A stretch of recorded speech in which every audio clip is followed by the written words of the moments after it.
নমস্কাৰ আজিৰ দিনটো অসমৰ ৰাজনৈতিক জীৱনৰ এটা কলা দিন ৰূপে পৰিগণিত হৈছে।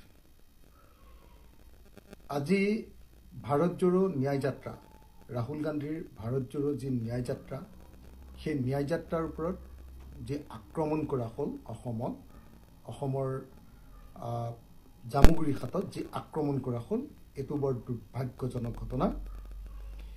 এই ন্যায় যাত্ৰাত আমি দেখিবলৈ পালো যে প্ৰাক্তন কেন্দ্ৰীয় মন্ত্ৰী জয়ৰাম ৰমেশ ডাঙৰীয়াৰ গাড়ী আগুচি ধৰা হ'ল। তাৰ পৰৱৰ্তী সময়ত আমি দেখিবলৈ পালো যে ভূপেন বৰা ডাঙৰীয়াক মাৰপিট কৰা হ'ল। তেওঁ মুখেদি তেজ ওলাই যোৱা আমি দেখিবলৈ পাইছোঁ, নাকেদি তেজ ওলাই যোৱা আমি দেখিবলৈ পাইছোঁ। তেখেতৰ ওপৰত শাৰীৰিক আক্ৰমণ কৰা হ'ল।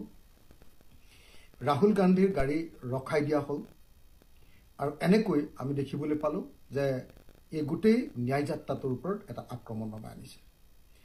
এনেকৈ এটা বিৰোধী দলৰ এজন গুৰুত্বপূৰ্ণ নেতাৰ এজন সাংসদৰ এনেকুৱা এটা কাৰ্যসূচীৰ ওপৰত এটা ৰাজনৈতিক দলৰ সৰ্ববৃহৎ বিৰোধী ৰাজনৈতিক দলটোৰ এটা ৰাজনৈতিক কাৰ্যসূচীৰ ওপৰত শান্তিপূৰ্ণ ৰাজনৈতিক কাৰ্যসূচীৰ ওপৰত বিজেপি দলৰ কৰ্মকৰ্তাসকলে যি আক্ৰমণ নমাই আনিলে সেয়া কেৱল গৰিহণাযোগ্যই নহয়, ই এনেকুৱা এটা দুৰ্ভাগ্যজনক ঘটনা যে যাক আমি ভাষাৰে বৰ্ণনা কৰিব নোৱাৰোঁ।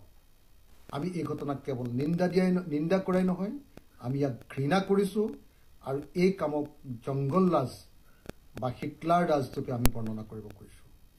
অসমৰ মুখ্যমন্ত্ৰী ডাঙৰীয়াক আমি অনতিবিলম্বে এই ঘটনাৰ তদন্ত কৰিবৰ কাৰণে, দোষীক শাস্তি দিবৰ কাৰণে, অনতিবিলম্বে জেলত ভৰাবৰ কাৰণে আমি দাবী উত্থাপন কৰিছোঁ।